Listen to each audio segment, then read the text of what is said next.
Estamos grabando. Amados hermanos, es un grato placer encontrarnos de nuevo con ustedes ya en un nuevo programa y en un nuevo ciclo de programas para compartir este tiempo en que hemos hablado de algunos temas más profesionales durante este tiempo con el pastor Daniel, pero también desde el punto de vista, pastor, desde la vista profesional, los temas del sufrimiento desde la Biblia, pero también con una mirada más profesional. Así que bienvenido, nos encontramos de nuevo después de algún tiempo. Muchas gracias, feliz de estar acá. Feliz, de todas maneras.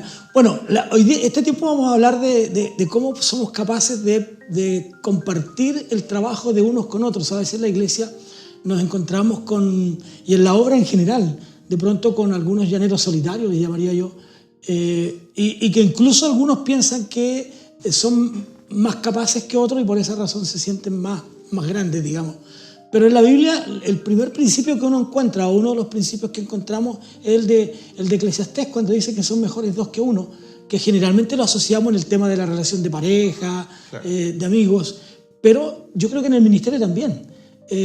Aunque hasta hace algunos años el trabajo en las iglesias era más solitario, tanto a nivel pastoral como también a nivel de hermanos. Bueno, usted tiene mucha experiencia en el trabajo ministerial. Sí. Y también mucho tiempo trabajó solo, ¿cierto? Y ahora llegaron más pastores a trabajar con usted. Ahora así tenemos... Tiene la experiencia reciente también. Sí.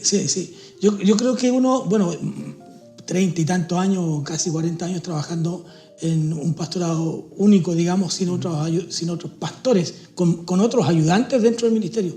Pero la Biblia dice que si todos trabajan juntos, obtendrán mejor paga de su trabajo. Claro.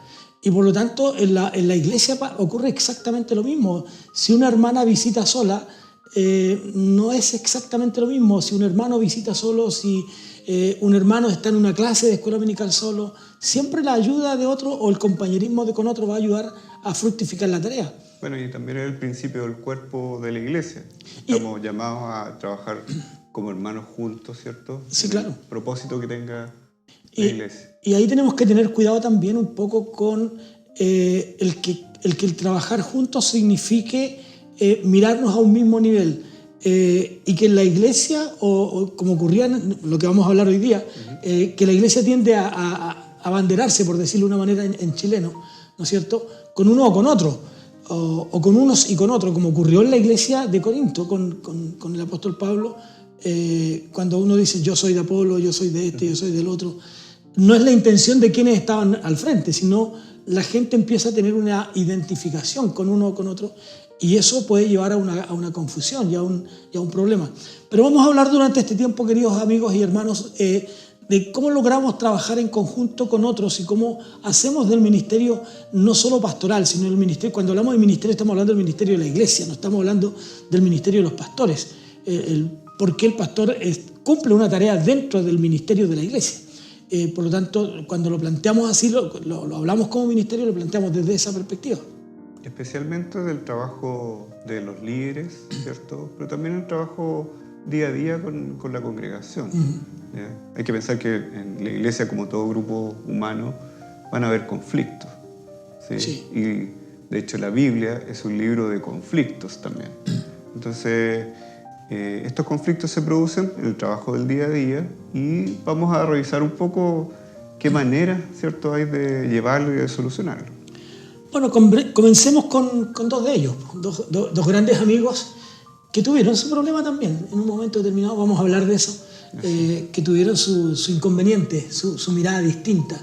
Pero en bien de la obra, yo creo que a veces eso es lo que nos cuesta pensar y mirar y analizar los hermanos, cuando tenemos miradas distintas, pero que no se contrapongan en la extensión del reino. Y yo creo que estos dos personajes de los cuales vamos a hablar hoy día tienen esta dificultad, pero por una visión de reino, una visión de trabajo de la obra del Señor. Claro, son dos personajes que quieren hacer un buen trabajo para el reino. Yo creo que la gente está expectante, todavía no decimos queriendo saber de qué está hablando. Bueno, vamos a contarles, amigos, queremos hablar de Pablo y Bernabé durante este tiempo en nuestra congregación. Para los que no son parte de la iglesia y también nos ven, queremos decirles que durante este año en nuestra congregación estamos estudiando el libro de los Hechos con una meta de trabajo discipular. Y por eso mismo tratamos de reforzar un poco algunos temas aquí en en este trabajo también de la semana. Y hoy vamos a hablar de Pablo y Bernabé, dos personajes tan distintos, uno más explosivo que el otro, uno más tranquilo que el otro, pero pueden lograr empatizar y realizar un trabajo juntos en la obra. Sí, ahora Pablo es muy conocido por gente cristiana y no cristiana. Sí. Quizás Bernabé no es tan conocido y en esos contrastes que se produjeron, ¿cierto?, entre estas dos personalidades, quizás la figura de Bernabé queda un poco como más oscura, más, ¿cierto?, sí, más apagada. Más detrás. Claro. ¿No? Ahora, yo no sé si te has hecho la pregunta, pero ¿qué hubiera pasado si no está Bernabé con Pablo? Es una excelente pregunta. Es una buena pregunta, sí, esa, yo creo, ¿no? Porque lo más probable es que a Pablo, yo creo que el Señor lo hubiera usado de la misma manera.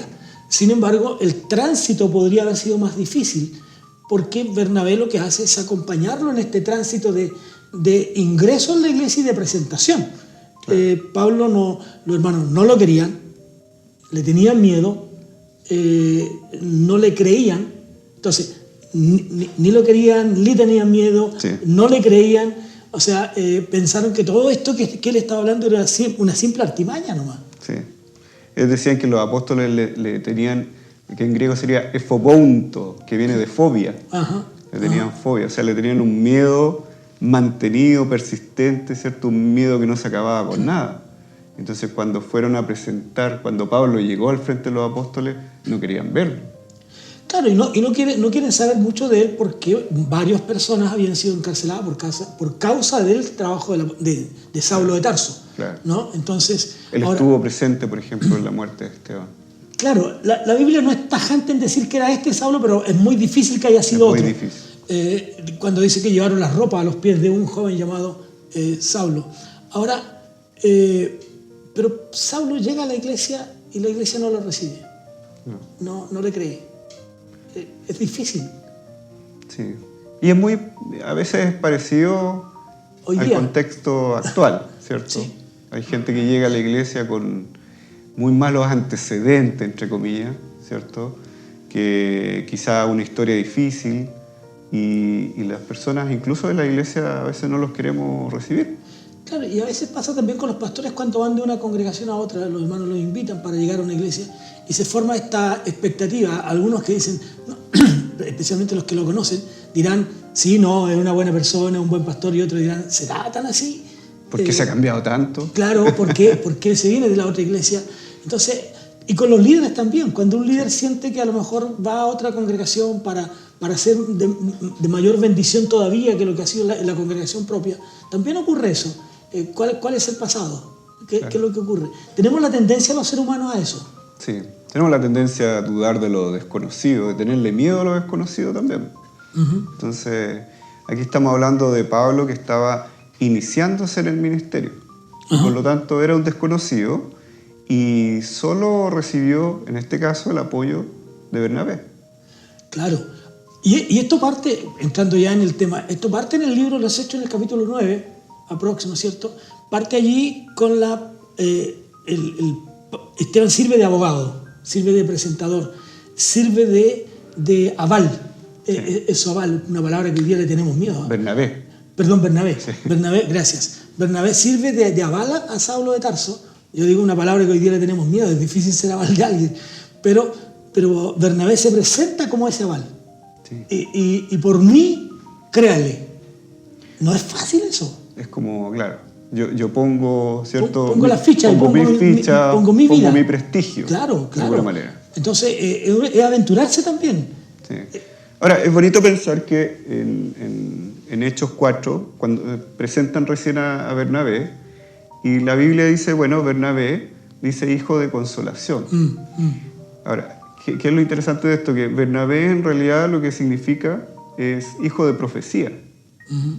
Pero al traducirlo en ese capítulo, en el griego, y habla de una palabra parecida a hijo del Paracleto. Y el Consolador. Y sabemos que el Paracleto, ¿cierto? Conocemos que es el Espíritu Santo y significa consolador. Paracleto significa el que está al lado, el que da aliento. Entonces, es bonito el cambio de alguna manera en el nombre de Bernabé, porque ellos sabían, ¿cierto? El escritor Lucas sabía quién era Bernabé y cuál era su carácter de consolador, de estar ahí, de estar al lado, o de estar, como dicen de Jesús, que ocupan la misma palabra, de ser el abogado, abogar por el otro. Sí, y es interesante cómo Bernabé, habiendo ya tenido un pasado en la iglesia, ¿no es cierto? Un trabajo, una presencia, un testimonio, ¿no? Cómo es capaz de colocar su prestigio al servicio de Saulo de Tarso.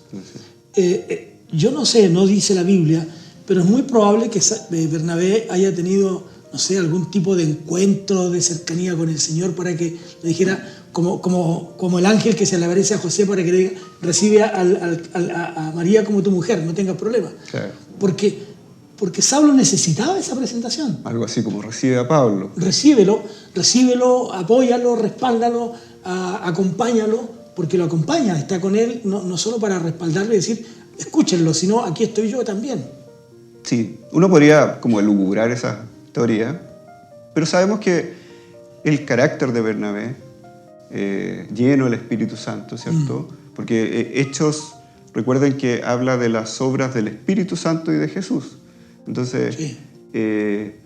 Bernabé estaba lleno del Espíritu Santo y era capaz, y una cuestión bien importante, de discernir, de decir, este está hablando de verdad de Jesús, ¿sí? Y de hecho, cuando se presenta frente a los apóstoles, él dice que él defendió con fuerza el Evangelio. Entonces, el Evangelio de Jesús, ya, dice que fue fuerte en hablar de Jesús, incluso poniendo en riesgo su propia vida. Sí, no podemos olvidar tampoco que el propósito de Dios es alcanzar al perdido. Esa es la misión de Dios desde Génesis. Desde que parte el Génesis, ¿no es cierto?, hasta hoy y hasta cuando el Señor venga, el propósito de Dios es alcanzar al hombre que está viviendo sin Dios. Y cómo estos se constituyen en socios en esta tarea, ¿no? Socios de la misión, socios del Evangelio, socios en de compartir. milicia, decía Pablo. De milicia, compañeros, Claro. ¿no? Pablo siempre estaba buscando compañeros. Ya cuando está más instalado, diría yo, busca compañeros más jóvenes con quien compartir el Evangelio, Timoteo, Tito, entre otros, Sí. ¿no? Pero busca también, o más bien lo busca él, ¿no? Lo busca él. Y se hacen socios en la tarea, en la evangelización. Bueno, Pablo era radical en su postura, siempre fue radical. En un primer momento con el judaísmo, ¿cierto? Era un judío radical, y después con el cristianismo.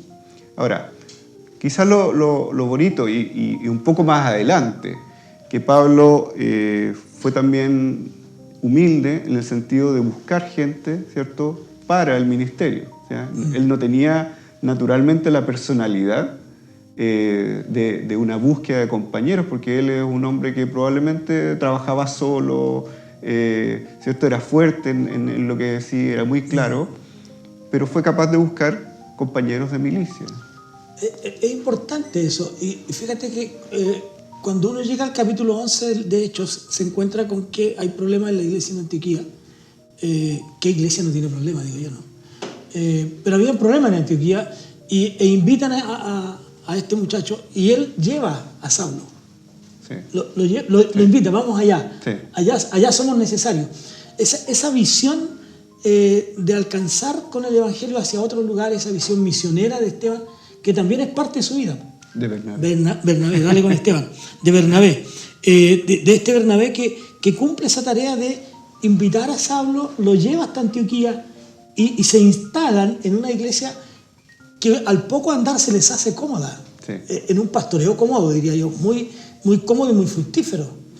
Bueno, Antioquía es donde primero llamaron cristianos, ¿cierto?, a los cristianos. Por primera vez. Ellos estuvieron un año enseñando en Antioquía, y yo creo que una cosa interesante es que Bernabé, si bien de alguna manera era cabeza en ese momento, porque Pablo era menos importante para la iglesia, Bernabé deja que Pablo vaya tomando, ¿cierto?, más relevancia, ¿sí? Porque Bernabé era sabio en saber qué es lo que necesitaba la iglesia, y por eso lo coge, ¿cierto?, y lo lleva a Antioquía y están un año ahí enseñando. Y están compartiendo y están haciendo que la iglesia crezca. Yo siempre digo, Sin embargo, Dios tiene planes distintos. Y cuando uno lee el capítulo 13 del libro de los Hechos, dice, apártenme a Bernabé y a Saulo para la obra a la que los he llamado. O sea, eso implica entonces, Daniel, que cada creyente tenemos un llamado, aunque a veces estemos en una tarea distinta. Sí.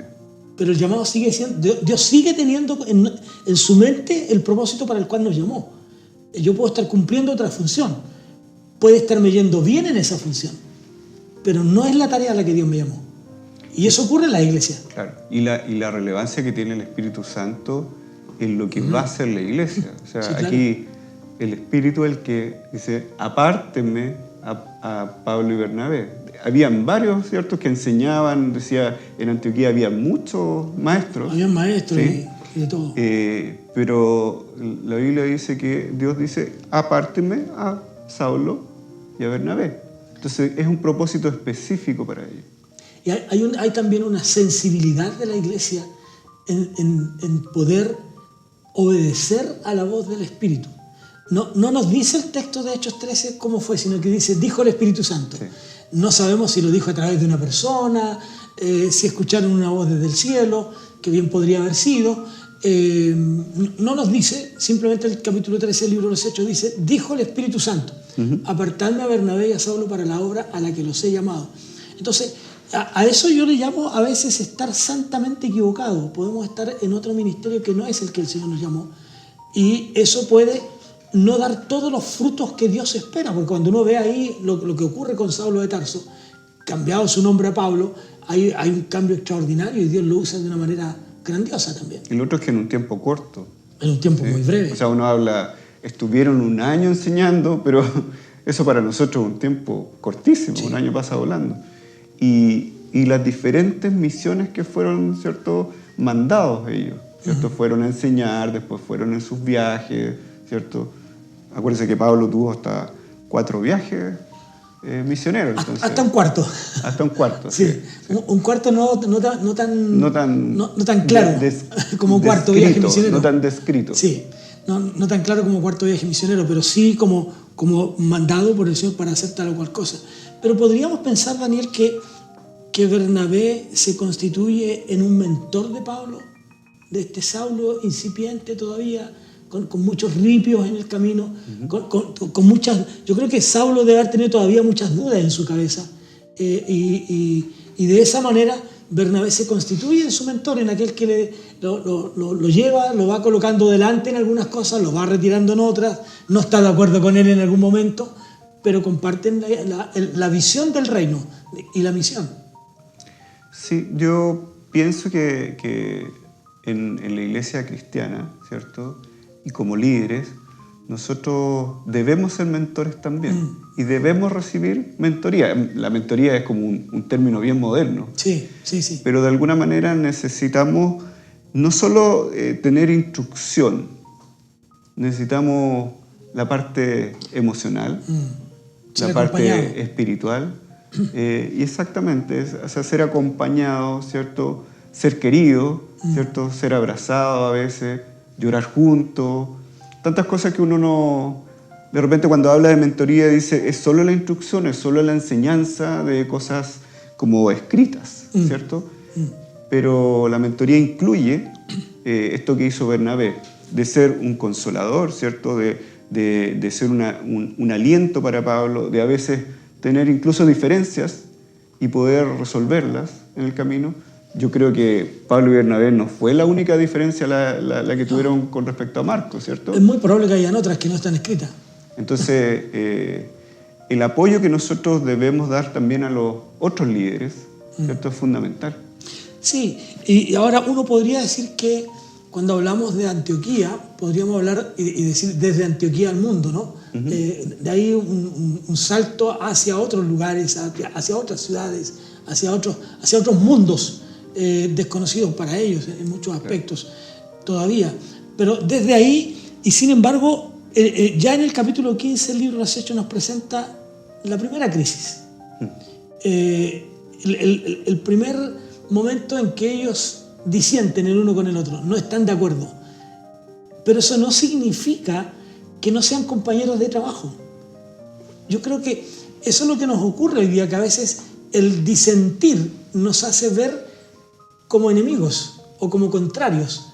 Pero en este caso no están de acuerdo, pero sí continúan el trabajo misionero. Sí. Porque cuando Pablo dice, yo no voy a llevar a Marcos de nuevo. Sí. Marcos no va conmigo.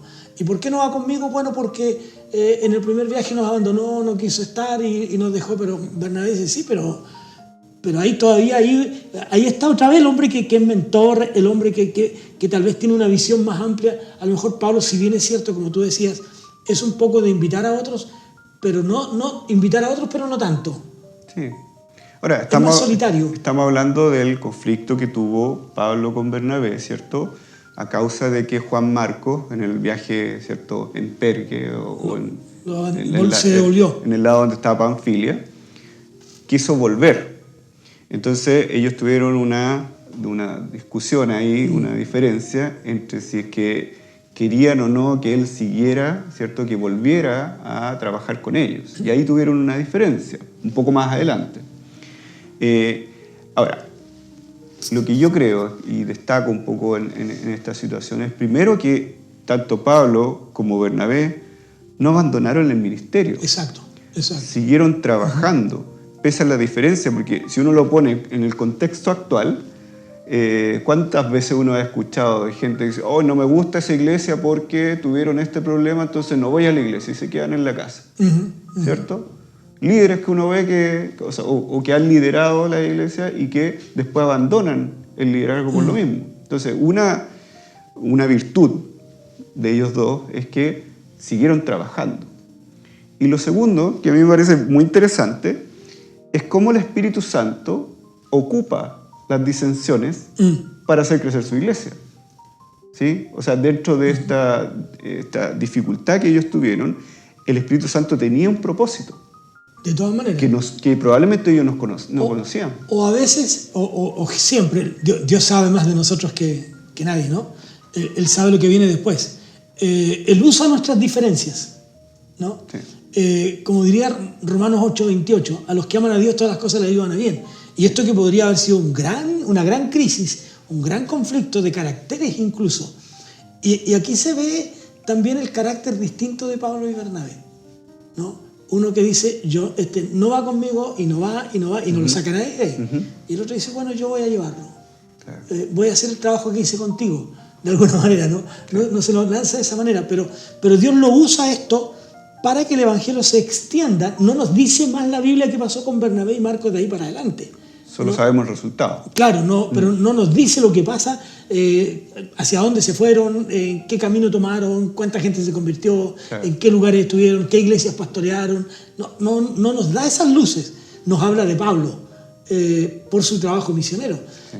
Pero más adelante nos va a hablar de nuevo de Marcos. Pero me parece a mí que esa crisis, y aun cuando nosotros tenemos crisis hoy día, debemos recordar las palabras del Señor. En el mundo ustedes van a tener aflicciones.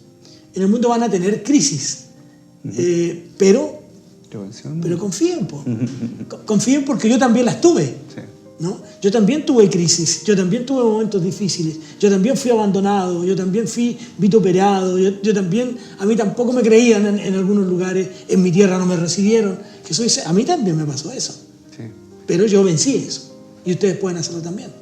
Entonces en ese caso yo creo que una enseñanza importante para todos ustedes y nosotros que estamos acá, que en realidad ustedes tienen que esperar conflictos.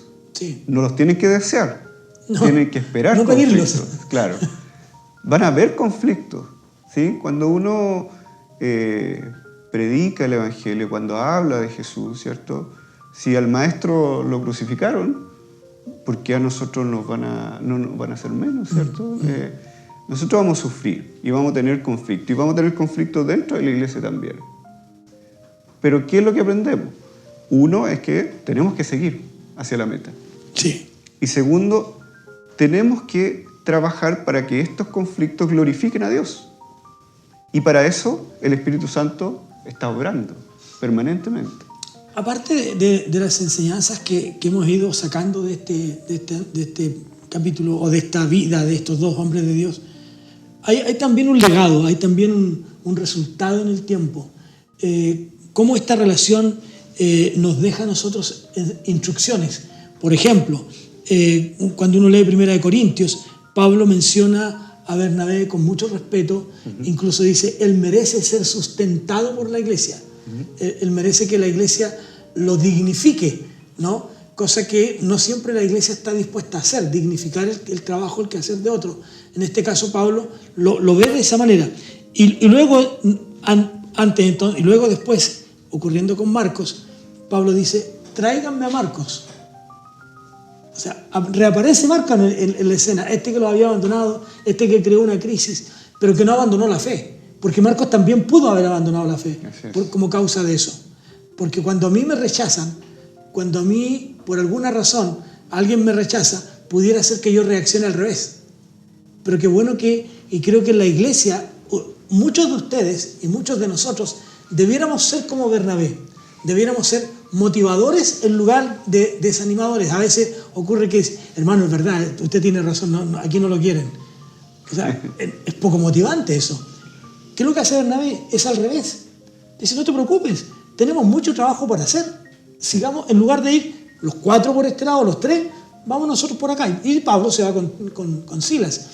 Entonces, nos deja a nosotros todo esto una gran instrucción en el sentido de qué tan conciliadores nosotros somos en nuestro quehacer, en nuestro trabajo. Podemos hacerlo con firmeza, pero también con respeto. Y Pablo ve a Bernabé con mucho respeto, dice, a él mírenlo, aprécienlo. Yo creo que el corazón de Pablo estaba muy ligado al de Bernabé, tenía muchas cosas especiales con él. Sí, yo creo que eran amigos del corazón. Ahora, hay que pensar que nosotros, probablemente, y esto es una teoría nomás, sí, claro, el Señor nos manda a ser hijos de consolación también. ¿Sí? Entonces, claro, uno puede decir, Bernabé, no sé, era primo de Marcos, ¿cierto? Sí, ¿cierto? Sí, eran parientes. Eran familia, a lo mejor lo conocía mejor, sabía a lo mejor del carácter de Marcos, pero Bernabé sabía también de cómo consolar, cómo alentar. Entonces, y en la iglesia se producen conflictos y algunas personas, y muchos de nosotros hemos necesitado a un Bernabé que nos consuele, ¿cierto? Y que nos aliente a seguir. Entonces, una cosa importante que ya había dicho antes, uno es seguir. Y segundo, me llama la atención cuando Pablo dice que Marcos es útil, ¿cierto? Para el ministerio. Exacto. Entonces, es como Pablo también reconoce sus errores y ve el crecimiento de Marcos. Eso, sí, es verdad. Entonces, es bonito ver esa figura en que se reconcilian, pero se reconcilian para la gloria de Dios. Exacto. Y para el beneficio del ministerio. Ahora, ya nos queda muy poco tiempo, pero volviendo al texto de Eclesiastés, siempre serán mejor dos que uno. Siempre. Porque se ayudarán. Ahora, a veces las estructuras están hechas para un quehacer o un trabajo un poco en solitario, como decíamos al principio, en esto del ministerio pastoral entre los bautistas, que veníamos con un trabajo más, no piramidal, pero sí con un trabajo más solitario del pastor. Pero hoy día eso ha ido cambiando y eso hace que la iglesia también pueda ser mejor alimentada. Pero necesitamos en la iglesia hijos de consolación. Sí. Necesitamos muchos, no solo uno, no solo un Bernabé. Yo creo que si hubieran muchos Bernabé en la iglesia, avanzaríamos mucho más rápido en algunas cosas. Y tenemos que ayudar a los más pequeños, ¿cierto?, a crecer, y algunos que son más antiguos, más grandes en el Evangelio, también tienen que ayudarnos a crecer a nosotros. Entonces, siempre nosotros podemos aprender y enseñar. Y en la iglesia es muy importante porque hay cosas que en el Evangelio, en el enseñar a Jesús a los otros, nosotros también tenemos que aprender a hacerlo. ¿Sí? Absolutamente. Bueno, amigos, hemos llegado ya al final de nuestro programa de hoy. Les invitamos a sintonizarnos la próxima semana, a estar con nosotros, ya sea a través de nuestra página de YouTube como también en Instagram. Pueden estar con nosotros, acompañarnos. Vamos a seguir hablando de esto de que es mejor dos que uno. Vamos a ver a Pablo en otra faceta, con otro personaje también distinto, muy distinto a Bernabé, y vamos a verlo la próxima semana. Así que, amigos, un placer estar con ustedes esta semana. Que Dios les bendiga y nos encontramos en la próxima semana. Señor les bendiga.